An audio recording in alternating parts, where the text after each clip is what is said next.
What a beautiful place. After my first appointment, I was too tired to sit in one place. I had to walk around. Otherwise, I could have fallen asleep. So I decided to visit that museum before my next appointment. I'm mentally exhausted. I'm agitated. I'm restless. I haven't eaten anything since last night. But at the same time, I don't feel like eating. I'm undecisive about what to do. At times, I want to erase the memory of my past. I feel ashamed for saying that because it's my heritage. Let me look for a place to rest a bit before my next appointment. Today, it's me, Doone. I'm asking you to subscribe to the Doone Adventures channel.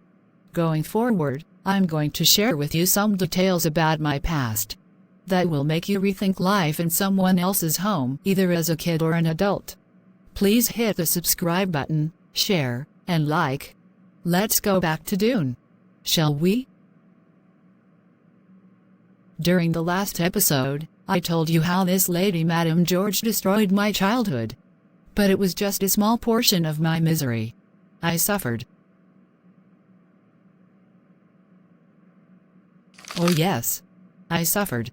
I don't think that I will ever fully recover from that horror. It affects me on a deeper level. It influences everything I do, all my actions, my relationships, me as a human being. I could have chosen to be either a good or a bad person. I could have chosen to make people pay for what happened to me. I could have destroyed lives, just like they destroyed mine. I could have done a lot of evil things. Hallelujah. God is great. God brought me in a different direction. I love people. I want the best for everyone. If I had money and power, I would have changed lives. I feel powerless when I see the pain in people's face. But with the minimum I had, I tried my best. I sacrificed myself for some people. How do I get payback? That is a different painful story. I'm not getting there yet.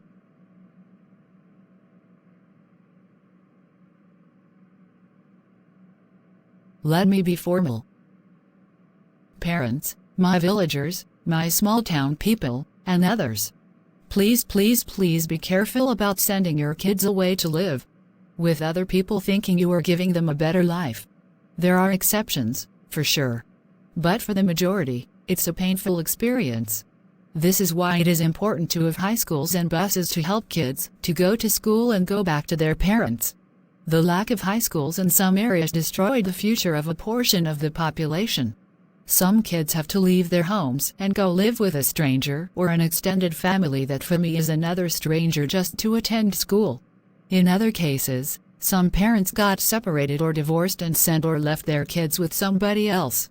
For me, it's a no-no. Please avoid it if you can. If you can afford it, rent a room or move in with your kids. Anyway, you spent as much and your resources went to someone else. Do you know, parents, that the money and products you sent may never reach your child or children? I don't think so, as most of you don't spend time or communicate with your kids. You just assume that they are okay without ever asking them for their feedback. Parents, communicate with your children. Give them room to express themselves. Your job as a parent is to listen to them. Do not dismiss their fear. Do not assume it's just teenagers' crisis. The problem can be deeper than just a crisis. Put your kids at ease so that they come to you. Make them comfortable enough to address any concerns they may have. Yes, kids have opinions. They must be heard. It is not enough to feed and clothe them. They need a listener. Someone they can rely on. Someone who is able to read the untold. Yeah, the untold. The kids might not feel comfortable, or someone can even threaten your kids to prevent them from telling you the truth. Parents, try to know your kids. At times, their rebellion can hide something else. Instead of reprimanding them, please do some research. Ask questions, and listen. You will learn a lot more than what you are being told. What I'm saying is valid anywhere for any generation. Kids are tired to be silenced sufferers. They want to be heard. They want to be listened to. Do not make them grow too fast. They need guidance. They need to be kids and enjoy their childhood.